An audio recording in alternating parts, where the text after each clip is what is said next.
Ang lahat po ay sumabay sa pag-awit ng pambungad na awit.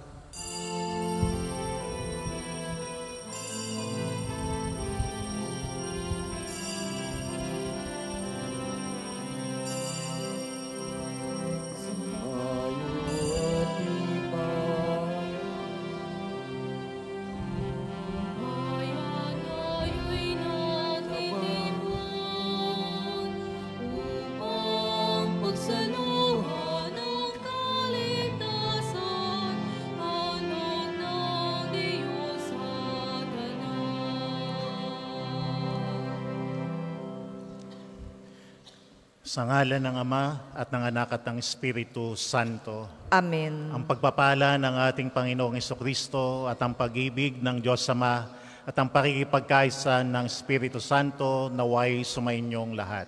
At sumainyo rin. Mga minamahal na mga kapatid sa ating Panginoong Jesucristo, sa pagdiriwang po natin ng banal na misa, ating papurihan at pasalamatan ng Panginoong Diyos sa mga biyaya niyang pinagkaloob sa ating lahat, sa tulong at pamamagitan ng pananalangin sa Mahal na Birhen, kay Santo Padre Pio. Ating taas sa Panginoon ang ating mga pinagdarasal, ating mga intention sa misa, para sa ating mga mahal sa buhay, para sa kagalingan ng mga may sakit, mga may karamdaman, at sa iba pa nating personal na panalangin. Upang tayo ay maging marapat gumanap sa pagdiriwang, ating pong ihanda ang ating mga sarili, aminin natin at pagsisihan ang ating mga pagkakasala sa Diyos at sa ating kapwa.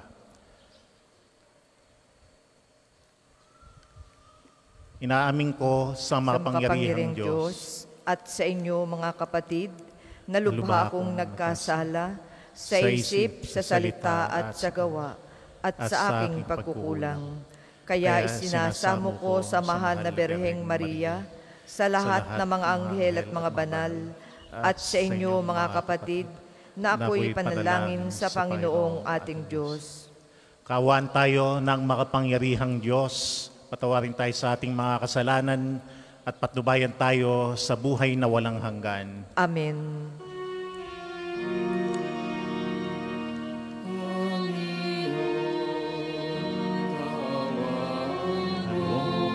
Kami,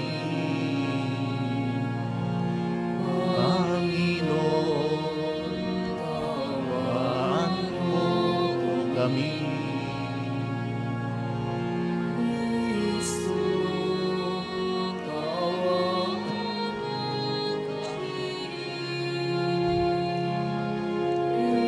Kristo, tawaan mo kami.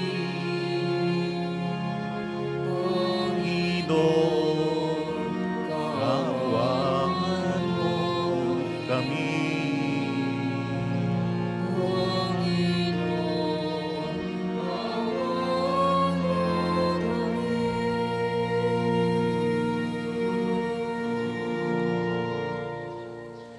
Manalangin tayo. Ama naming makapangyarihan, lakas ka ng mga walang inaasahan kundi ikaw. Ang pagluhog namin ay iyong pagbigyan, sapagkat kami mga tao lamang na pawang mahihina kapag iyong iniwanan. Kaya naman kami lagi mong tulungan upang sa pagtupad ng iyong mga kautusan, ikaw ay aming mabiyang kasiyahan sa aming iniisip at ginagawa araw-araw. Sa pamamagitan ni Jesucristo, kasama ng Espiritu Santo, magpa sa walang hanggan. Amen.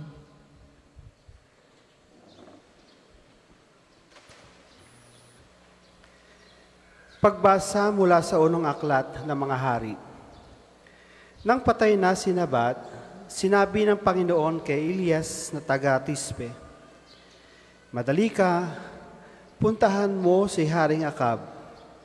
Makikita mo siya sa Jezreel sa ubasan ni Nabat. Naparoon siya upang kamtin yon. Sabihin mo sa kanya, ito ang pinasasabi ng Panginoon, isa kang mamamatay tao. Ngayon na may pangangamkam ang ginagawa mo, kung saan hinihimod ng mga aso ang dugo ni Nabat, doon din hihimurin ng mga aso ang iyong dugo." Sinabi ni Akab kay Elias, narito ka na naman, mahigpit kong kaaway. Sagot naman ni Elias, oo, hinahanap kita uli sapagkat nagumon ka sa kasamaan. Malagim na parusa ang babagsak sa iyo. Ganito ang ipinasasabi ng Panginoon. Itatakwil kita, lilipulin ko ang mga anak mong lalaki, matatanda at bata. Parurusahan kita tulad ng ginawa ko sa angkan ni Jeroboam na anak ni Nabat at sa angkan ni Baasa na anak ni Ahiyas, sapagkat ako'y ginalit mo at ibinulid mo sa Israel ang pagkakasala. Ito naman ang sumpa laban kay Jezebel. Kakanin siya ng mga aso sa nasasakupan ng Jezreel. Sino man sa angkan ni Akab ang mamatay sa bayan ay kakanin ng mga aso. Sino mang mamatay sa bukid ay kakanin ng mga uwak. Dahil sa mga sulsol ni Jezebel, nagumon si Akab sa paggawa ng masama sa paningin ng Panginoon. Sumamba rin siya sa mga Diyos-Diyosan, gaya ng mga Amoreo na pinalayas ng Panginoon pagdating sa bayang Israel sa lupaing iyon. Nang marinig ni Akab ang mga sinabi ng propeta, ginawak niya ang kanyang damit, nagsuot ng sako at di hinubad yon kahit sa pagtulog. Nag-ayuno siya bilang tanda ng malaking kalungkutan. Kaya't sinabi ng Panginoon kay Elias, hindi mo ba napapansin kung paano nagpapakababa sa harapan ko si Akab?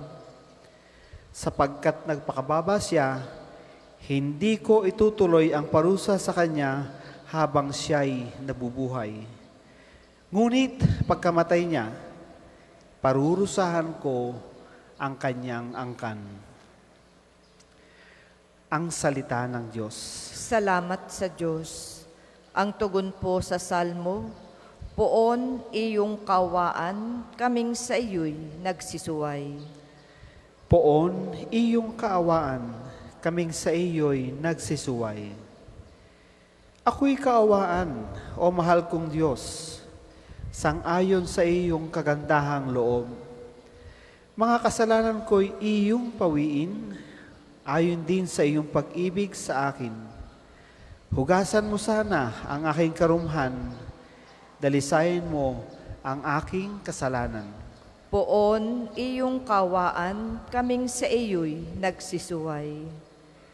Ang pagsalansang ko ay kinikilala, laging nasa isip ko at alaala.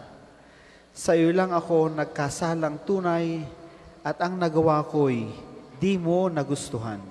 Poon iyong kawaan, kaming sa iyo'y nagsisuway. Ang kasalanan ko'y iyon ang limutin, lahat kong nagaway masamay pawiin. Ingatan mo ako, Diyos kong manunubos, ang pagliligtas mo'y galak kong ibabantog. Poon iyong kaawaan, kaming sa iyo'y nagsisuway. Magsitayo po ang lahat.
Sumainyo ang Panginoon At sumainyo rin. Ang mabuting balita ng Panginoon ayon kay San Mateo. Papuri sa iyo, Panginoon. Noong panahong iyon, sinabi ni Jesus sa kanyang mga alagad, "Narinig na ninyo, sinabi, ibigin mo ang iyong kaibigan at kapuotan mo ang iyong kaaway. Ngunit ito naman ang sabi ko, ibigin ninyo ang inyong mga kaaway at idalangin ninyo ang mga umuusig sa inyo upang kayo maging tunay na anak ng inyong amang nasa langit. Sapagkat pinasisikat niya ang araw sa masasama at sa mabubuti at pinapapatak niya ang ulan sa mga banal at sa mga makasalanan. Kung ang mga umiibig sa inyo ang siya lamang ninyong iibigin, ano pang gantimpala ang inyong hihintayin? Hindi ba't ginagawa rin ito ng mga publikano? At kung ang binabati lamang ninyo'y ang inyong mga kapatid, ano ang nagawa ninyong higit kaysa iba?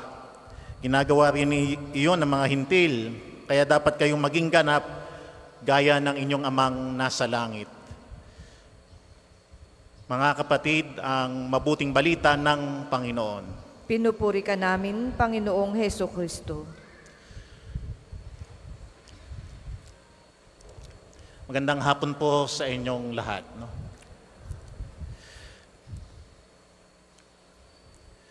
Isa sa napakahirap na kautusan ng Panginoon ang ating napakinggan sa mabuting balita. Sinasabi ng Panginoon,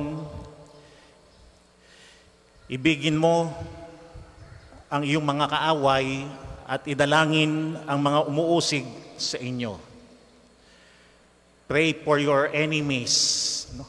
Love your enemies and pray for those who persecute you. Sinasabi nga po natin na ito ay sa pinakamahirap na kautusan ng Panginoon. No? No?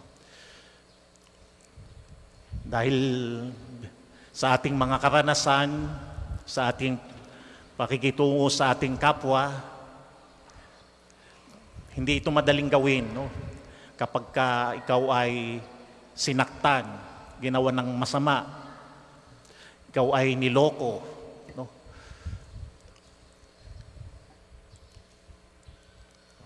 Hindi madaling gawin ang mahalin mo ang iyong kaaway at ipagdasal mo ang umuusig sa inyo.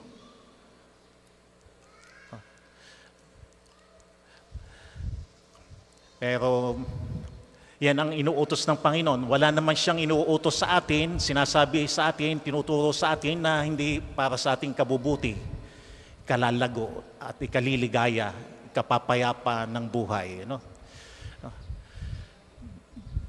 The Lord is not asking us na hindi tayo magiging mapayapa at hindi tayo magiging maligaya, no? Dahil lahat naman ng hinihingi ng Panginoon, sinasabi ng Panginoon sa atin para sa ating kabutihan. Hindi lang ng ating sarili, kundi ng ibang tao, no?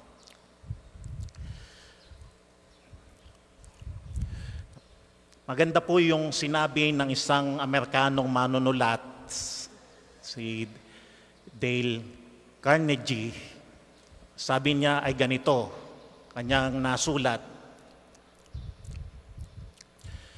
"When you hate a person,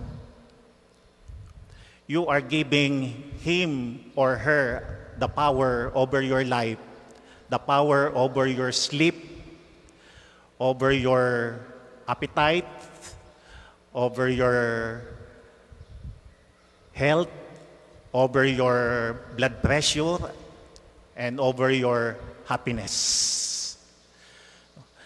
Kapag daw po ang isang tao ay namuhi, napuot, at hindi magpatawad ng kanyang kapwa na nakasakit sa kanya, ang naapektuhan ay tayo mismo nawawalan tayo ng kapangyarihan sa ating sarili para tayo ay makatulog ng maayos, para tayo ay magkaroon ng gana sa pagkain, para tayo ay maging malusog, para maging maayos ang ating blood pressure, no? Dahil talaga, at lalo tigit, para tayo, nawawalan tayo ng kapangyarihan para tayo maging maligaya. Yan ho ang nagiging epekto ng kawalan ng pagpapatawad. No? Magdasal, humingi tayo lagi ng tulong ng Panginoon. No? Well, hindi naman imposible sa Panginoon makapangyarihan ng biyaya niya para mabuksan ang ating isip, para lumambot ang ating puso, para tayo ay magpatawad. Humingi lagi tayo ng tulong sa Panginoon. No? Dahil tayo ho naman ang mga apektuhan, no? Kapag hindi tayo magpapatawad. No? Hindi rin tayo magiging mabuti o hindi din tayo lalago, hindi din tayo magiging peaceful o magiging maligaya sa buhay kapag hindi magpapatawad. Napakalaki ng epekto ng nagagawa sa tao ng kawalan ng pagpapatawad. Kaya tama lang talaga naman ang sinasabi ng Panginoon, mahalin mo yung kaaway, no? At pagdasal mo ang mga umuusig sa inyo.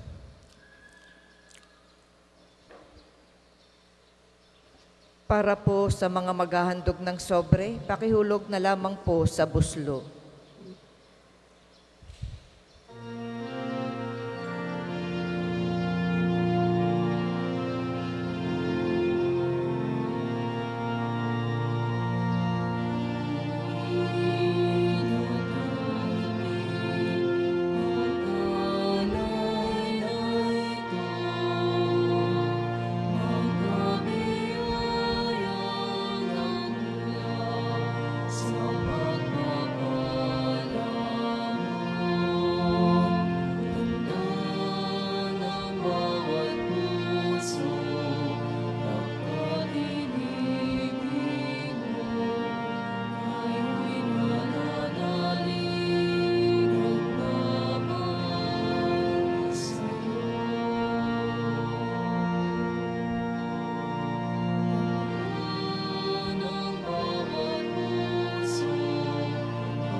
Magsitayo po ang lahat.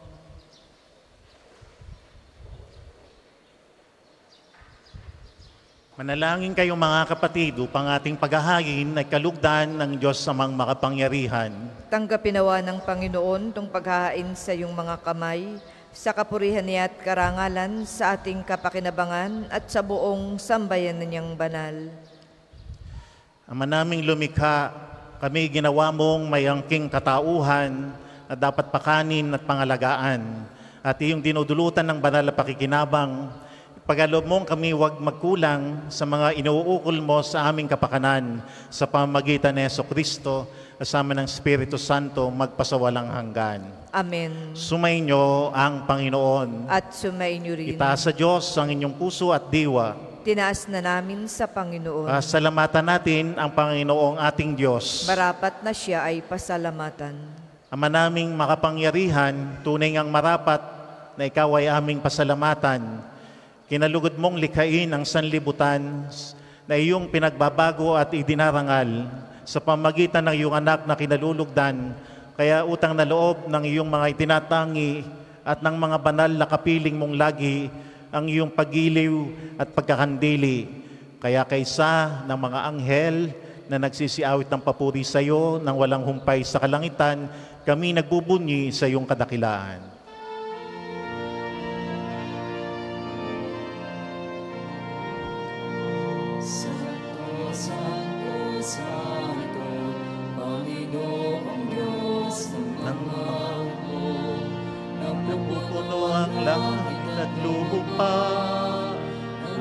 dakil ang ano. Hosanna, Hosanna, sa kaitaasan. Nagpala Naparito sa ngalan ng Panginoon. Hosanna, Hosanna, sa kaitaasan.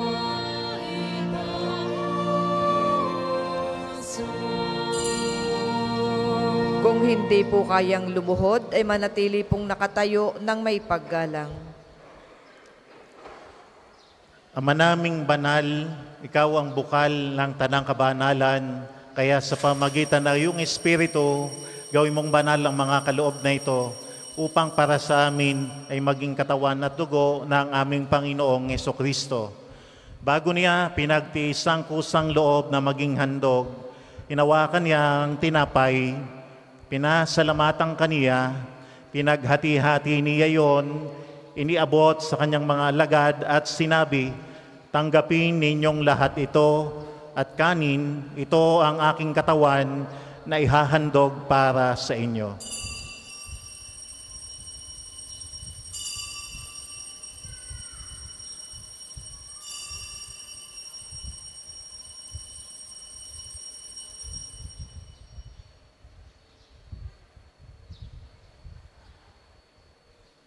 Gayon din naman, nung matapos ang hapunan, nawakan niya ang kalis, muli kaniyang pinasalamatan, inabot niya ang kalis sa kanyang mga alagad at sinabi, "Tanggapin ninyong lahat ito at inumin. Ito ang kalis ng aking dugo, ng bago at walang hanggang tipan. Ang aking dugo na ibubuhos para sa inyo at para sa lahat sa ikapagpapatawad ng mga kasalanan. Gawin ninyo ito sa pag-alaala sa akin."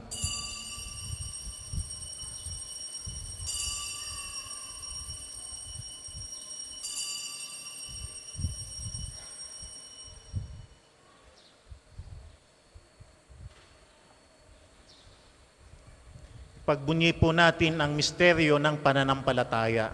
Si Kristo'y namatay, si Kristo ay nabuhay, si Kristo'y babalik sa wakas ng panahon.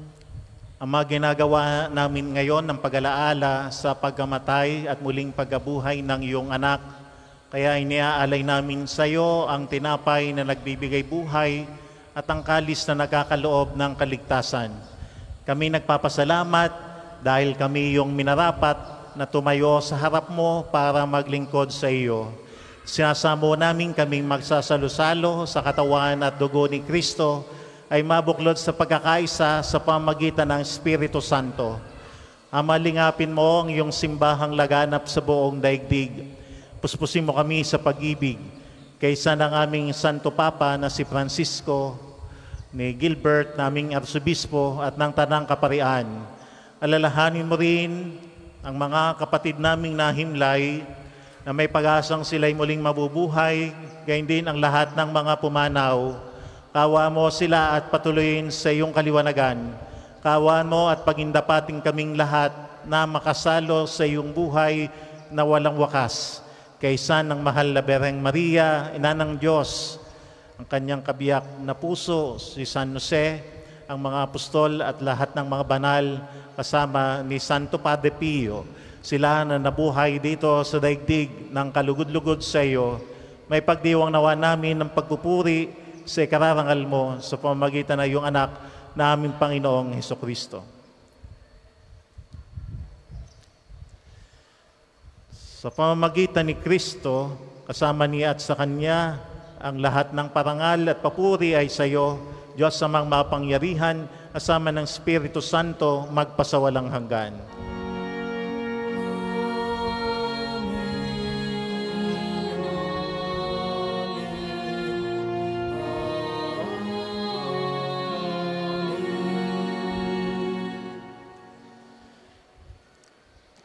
Sa tagubiling na nakagagaling na utos at turo ng Panginoon natin at Diyos, ipahayag po natin ang lakas loob ang Ama namin.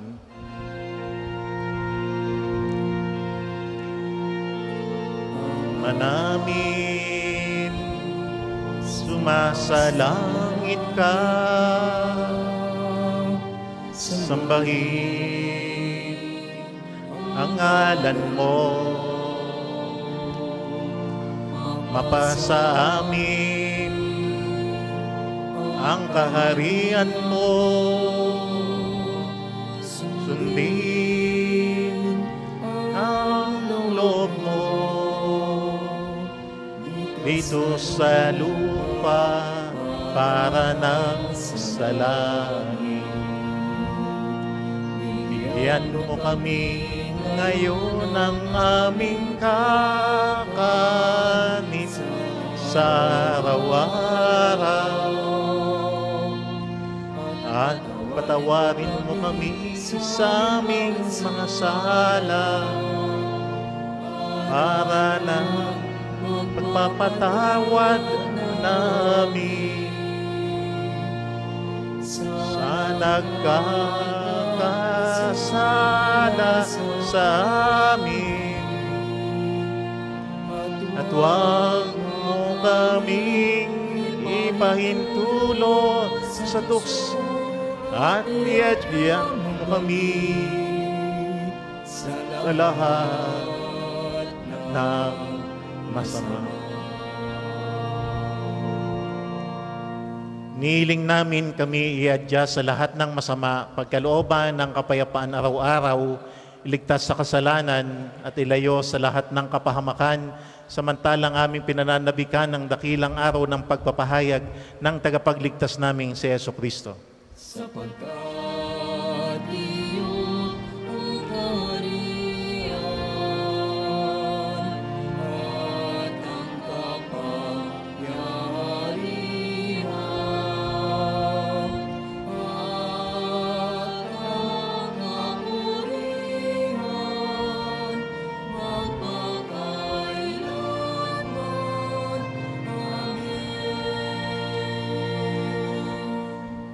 Panginoong Jesucristo, sinabi mo sa iyong mga apostol, kapayapaan ang iniiwan ko sa inyo, ang aking kapayapaan ang binibigay ko sa inyo.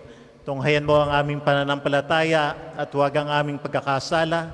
Pagkalooban mo kami ng kapayapaan at pagkakaisa ayon sa iyong kalooban, kasama ng Espiritu Santo magpasawalang hanggan. Amen. Ang kapayapaan ng Panginoon naway laging sumainyo. At sumainyo rin. Magbigayan po kayo sa bawat isa ng kapayapaan ni Kristo. Peace be with you. Kordero ng Diyos na nagalis ng mga kasalanan ng sanlibutan, maawa ka sa amin. Kordero ng Diyos na nagalis ng mga kasalanan ng sanlibutan, maawa ka sa amin. Kordero ng Diyos na nag-aalis ng mga kasalanan ng sanlibutan, ipagkaloob mo sa amin ang kapayapaan. Kung hindi po kayang lumuhod, ay manatili pong nakatayo ng may paggalang.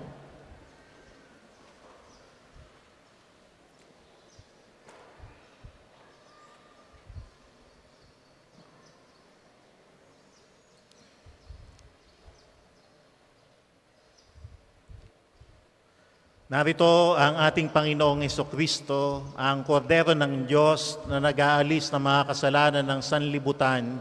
Mapapalad ngayon ang lahat na inanyayahan sa kanyang piging.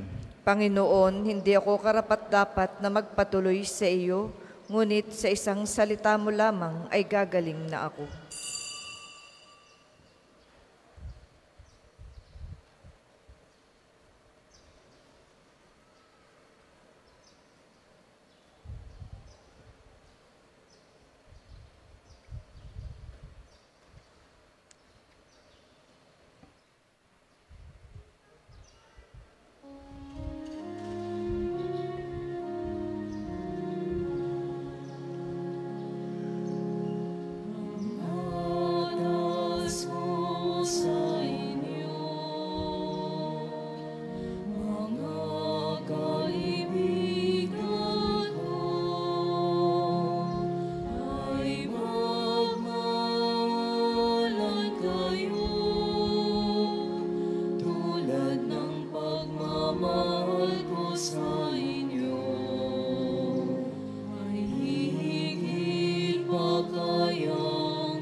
Ang second collection po ay para sa patuloy na pagpapaunlad ng parokya at pambansang dambana ni Santo Padre Pio at para sa mga pangangailangan ng matatanda at may sakit na mga pari ng Archdiocese ng Lipa.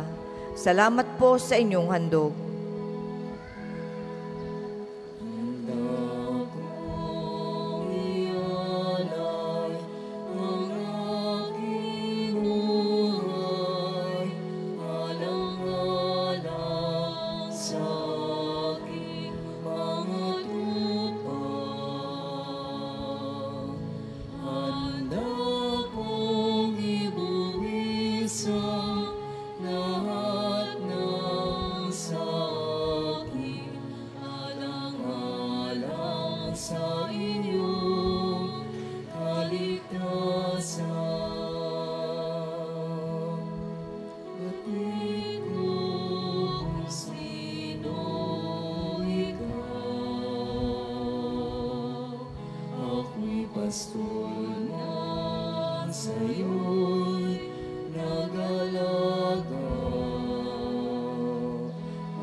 Tayo po'y magsitayo.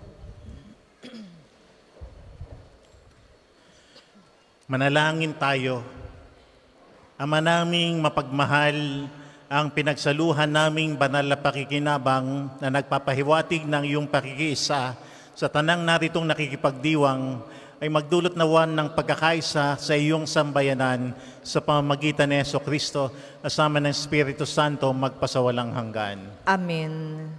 Panalangin ng pagtitiwala kay Santo Padre Pio, tayo pong lahat.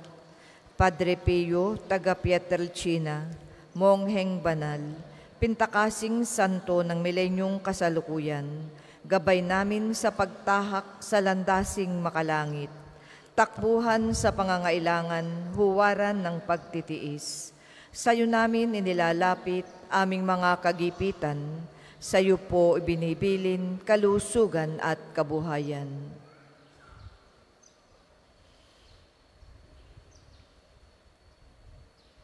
Di man karapat-dapat, kami po ay pagbigyan, bendisyonan at basbasan, maging ganap sa buhay. Lumayo nawa kami, umiwas sa kasalanan, lumapit lagi sa Diyos, maging matatag at matibay. Sa mabuting balita ng pagliligtas, turuan mo kami nawa. Sa tuwina ay makinig, magnilay at sumampalataya. Amin pong pakiusap itong mga kahilingan. Puso ay nagsisisi, nagtitikang taimtiman. Di na muling magkasala, sunod lagi sa Diyos Amang, kaisa ng Espiritu at ni Jesus na tagapamagitan. Amen. Ang lahat po ay magsiupo para po sa mga patalastas. Una, sa inyong pagdalaw sa pambansang dambana, mangyaring pakaingatan ng inyong mga personal na gamit. Hangad namin ang isang matiwasay at maayos na pagbisita sa National Shrine. Ikalawa, sa pagnanais nating palawakin ang dokumentasyon at datos ng mga pilgrims and devotees na bumibisita sa pambansang dambana, kami po ay nag-aanyaya sa inyong lahat na makilahok sa ginagawang pagkalap ng impormasyon na makakatulong sa pagpapaunlad ng ating turismong pangsimbahan. Makikisuyo po kami na paki-scan ng QR code na inyong makikita sa paligid ng simbahan at pakikumpleto ng mga impormasyong kinakailangan. Makakaasa po kayo sa aming pag-iingat ng private information na inyong ibabahagi bilang pagsunod sa batas ng Data Privacy Act of 2012. Ang inyong pakikiisa ay malaking tulong at susi sa tagumpay ng proyektong ito. Linggo ay ika-23 ng buwan, ang araw ng pagpapagaling ng Panginoon sa pamamagitan ni Santo Padre Pio. Ang mga oras ng healing mass at healing liturgy na may pagagawad ng langis ay sa ganap na ika-9 ng umaga at ika-6 ng gabi. Kayo at ang inyong mga may sakit ay inaanyayahan. Ang susunod pong banal na misa ay sa ganap na ika-2 ng hapon. Maraming salamat po at mangyaring panatilihin natin ang kalinisan, katahimikan at diwa ng pananalangin sa loob at labas ng ating mga simbahan. Magsitayo na po ang lahat para sa pagbabasbas ng religious articles. Mga kapatid, manalangin tayo sa Diyos Amang makapangyarihan upang tayo ay maging kawangis ni Kristo sa taimtim na pagdalangin sa tulong ng mga larawan at mga dasalan. Pakilabas po ang inyong mga pabibindisyonan ng mga religious articles. O Panginoong Diyos, Ikaw ang bukal ng lahat ng pagpapala at biyaya. Ibuhos mo ang iyong bendisyon sa mga gamit na ito sa pananalangin, ang imahen ng Panginoon ng Mahal na Berhen ni Santo Padre Pio, Rosario at mga dasalan na nagpapaalala ng iyong kabutihan, kabanalan at pagmamahal sa amin upang lahat ng dumulog at magdasal gamit ng mga ito ay magtamo ng iyong awa at biyaya. Loobin mong tularan nila ang kabanalan at aral ng Panginoon at ang mga santo magpasawalang hanggan. Amen. Ama namin, sumasalangit ka, sambahin ng ngalan mo. Mapasa amin ang kaharian mo, sundin ang loob mo dito sa lupa para ng sa langit. Bigyan mo kami ngayon ng aming kakanin sa araw-araw at patawarin mo kami sa aming mga sala para ng pagpapatawad namin sa nagkakasala sa amin. At huwag mo kaming ipahintulot sa tukso at iadya mo kami sa lahat ng masama. Amen. Aba, Ginoong Maria, napupuno ka ng grasya. Ang Panginoong Diyos ay sumasa iyo. Bukod kang pinagpala sa babaing lahat, at pinagpala naman ng iyong anak na si Jesus. Santa Maria, Ina ng Diyos, panalangin mo kaming makasalanan, ngayon at kung kami mamamatay. Amen. Luwalhati sa Ama, sa Anak, at sa Espiritu Santo, kapara nung una ngayon at magpasawalang hanggan. Amen. Aba, Ginoong Maria, napupuno ka ng grasya. Ang Panginoong Diyos ay sumasa iyo. Bukod kang pinagpala sa babaing lahat, at pinagpala naman ng iyong anak na si Jesus. Santa Maria, Ina ng Diyos, panalangin mo kaming makasalanan, ngayon at kung kami mamamatay. Amen. Luwalhati sa Ama, sa Anak, at sa Espiritu Santo, kapara nung una, ngayon, at magpasawalang hanggan. Amen.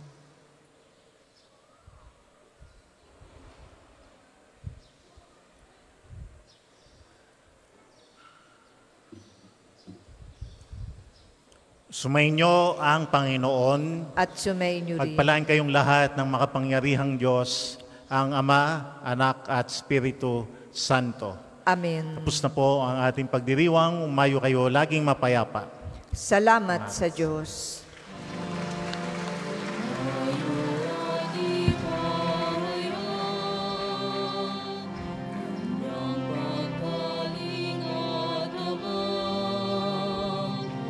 Sa